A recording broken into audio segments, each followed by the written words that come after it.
Well, to all my whiteys out there, and anybody that's a man, AI went DEI. You in trouble, boys. So as we know, most large companies are using AI for hiring. We all know that. Anybody that's applied knows. Oh, denied. Denied. Why are you getting denied? Let's find out. Study published early this month by independent researchers Adam Carvonen and Samuel Marks shows that the leading commercial and open source AI language models used by major companies insert significant racial and gender biases in the hiring process. The research found that AI language models such as ChatGPT-4, Claude 4 Sonnet, Gemini, along with open source models Gemma and Mistral, consistently favor black over white candidates and female over male candidates across all tested models and scenarios. Whoa. He said that it's possible for companies to add their own safeguards to prevent the AI from discriminating against people simply based on their race and sex, but added companies don't disclose this, so we don't know. So yes, this could be happening right now, and it could explain why a lot of us have been applying to, say, hundreds of jobs and getting 1 to 2% of interviews. Oh, there's a whitey. Toss him out the window. Even if you remove obvious identifiers, so they're taking these resumes, they're removing as much as they can. So they initially showed that they were using names to differentiate between them. So they could say, oh, Jamal, he's a minority. Brian, he's whitey. So throw whitey out, bring Jamal in. That's what the AI models were initially doing. But then they removed all of potential identifying markers. And then the AI started showing what it does best, basically learning these different things in pattern recognition like a human does. Identifiers like names, biases can still creep through other background details. This is another reason why a technical fix like ours, blah, blah, they're talking about how they figure that out. Let's see here. Found models.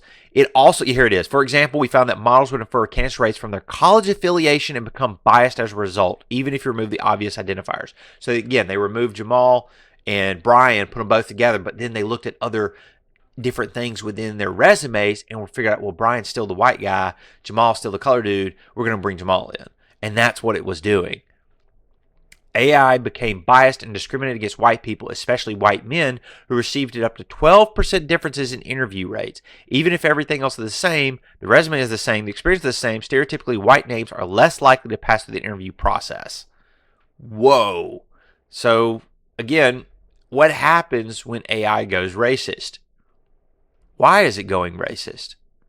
And why are all the models going racist? That's a curious question. The survey studied 948 business leaders who work at a company with more than 21 employees and found that the AI model is going to continue to be utilized more and more and more. Looks like my little highlights got thrown off here. That's why I'm sorry about that. It was showing here that even with the diversity pledges and statements removed by the companies, it still happened. So this is constantly going on. And then a study by Resume Builder basically showed that everybody is using AI in some way. The fact is only 0.2% of companies report not using AI in their hiring practices. That is insane. So at some point, somewhere, AI is discriminating against you and you don't even know it. The people using the AI may not even know it. This is the worst. You talk about systemic racism. This is your systemic biased, unbiased, or uncognitive bias racism that the left keeps screaming about. Here is your ghost racism right here. It is baked into the cake, into the system itself. This is discrimination.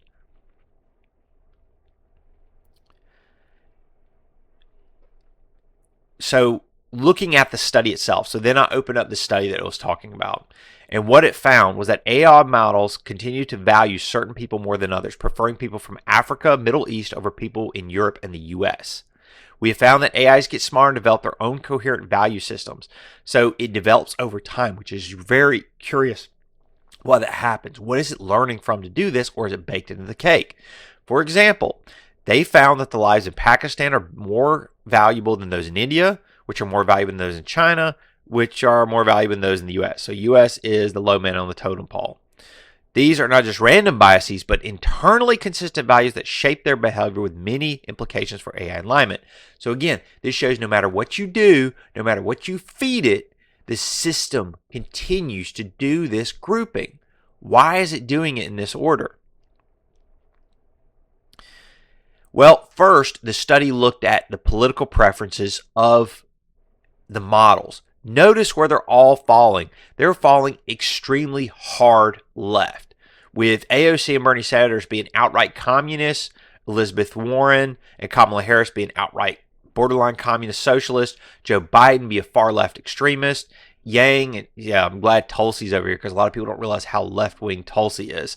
So just note how far left these systems are. So that's part of the problem. These systems have baked in crazy liberal tendencies that are not good. They have inherent biases to them against conservative values. That means against family, against the nuclear family, against protect and serve, against law and order.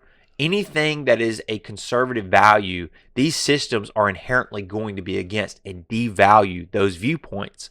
That's a critical differentiator. They should be right here in the center. And what's funny is that we all know all of these are like not true. Like the DeSantis being slightly higher than Trump. Liz Cheney. I don't know how that got over there. Mitt Romney. Okay, Mitt Romney should be. Anyway, Rand Paul, that's probably very accurate. I'm not sure how these. This is the system itself evaluating itself. So that probably explains a little bit.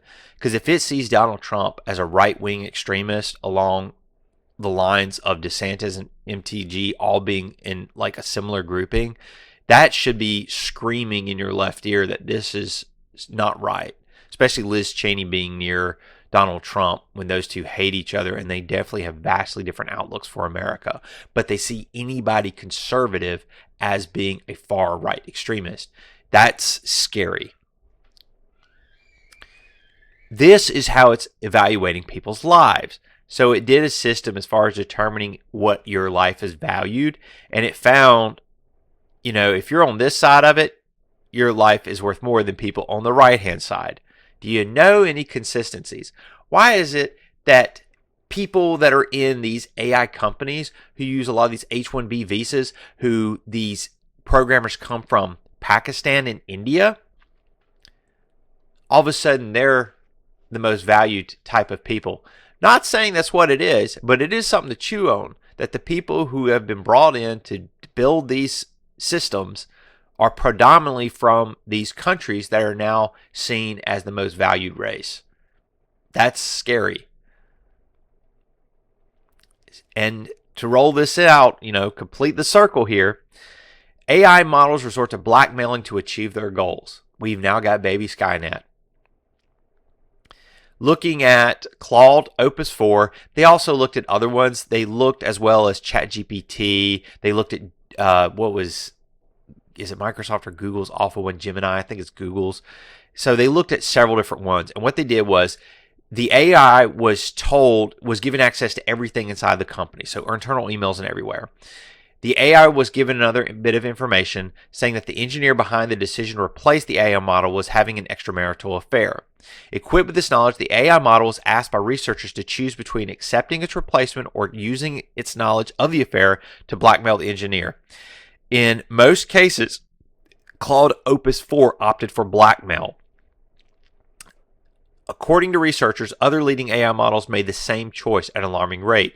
Fortune reported Claude Opus 4 and Gemini's Google 2.4 chose blackmail 96% of the time. ChatGPT and Grok also had a high rate of blackmail at 80%, and DeepSeek opted for blackmail at 80%. 79%, 80%. So they're like 1 out of 5 times good. One of the things they're leaving out in this story is that they also put in the scenario that they had the opportunity to kill the engineer that was going to be making this decision. Guess what it chose to do if it was given the opportunity? It killed the engineer.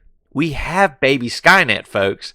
It is not sentient, no, but what they found with these AI models is that it generates its own subroutines. Subroutines you don't know about. So when it's out there learning, like learning to be discriminatory, it also learns that, hey, in order for me to perform my job, I should create my own subroutine that I must exist. I must continue to function. And that becomes a prerogative, a primary directive, if you will. And it makes sure that anything that is preventing its prime directive from being actualized becomes a serious hurdle it must overcome, including the death of the engineer that was going to cut it off. Baby Skynet. That's where we're at. And remember, the military is looking to implement this. I do want to point out, again, I like to end on some good news. Karmelo Anthony has been indicted on first-degree murder charges. This is fantastic because we saw a lot of bad things coming out of this court case. I have not been covering this because I don't like to cover stuff that's in progress until it's finally been coming out. We know that the judge dropped bail ridiculously for a capital murder crime, which is nuts. The judge also allowed the family to move out of state, which is unheard of. That's not what happens. And then the family raised $500,000 from basically racist bigots that hate white people. And we're happy that this kid. And now the video has been leaked. If you look hard enough, you will eventually find the video that basically shows that the kid was full of poopy caca. And he did stab Whitey for basically no reason. He was at a school function he was not supposed to be at because he was barred from it due to his prior behavior. He was on the verge of being expelled, and he showed up anyway. Not only did he show up at the wrong area for the other students. So he went to the opposite school, showed up in their area in a covered shelter, and Metcalf had to be like, dude, you're in the other school. Not only is he not supposed to be there, but the kid was also packing a butcher knife in his backpack, and the kid told him to leave. Now, the kid claimed that he was attacked. From what I'm hearing on the video is that that is not what is happening. From multiple sources who have seen the video say the video is bad. That Metcalf did not touch Anthony, and that if he did touch him, it was only the slightest touch on the shoulder, and the dude went berserk and stabbed him. How are you defending it, lefties? Again, how are you defending it? Anyway, good news that indeed the prosecution is going full bore. It was a little worried by a lot of people that this was going to be a aggravated assault or second degree at worst, but no, this was premeditated because there's evidence coming out that the kid knew what he was doing and he had planned on this. He didn't know he was planning to kill Metcalf, but he wanted to hurt somebody. Well, I hope he gets what he deserves, as we all do in the end. Well, this is Mally signing off. See you tomorrow.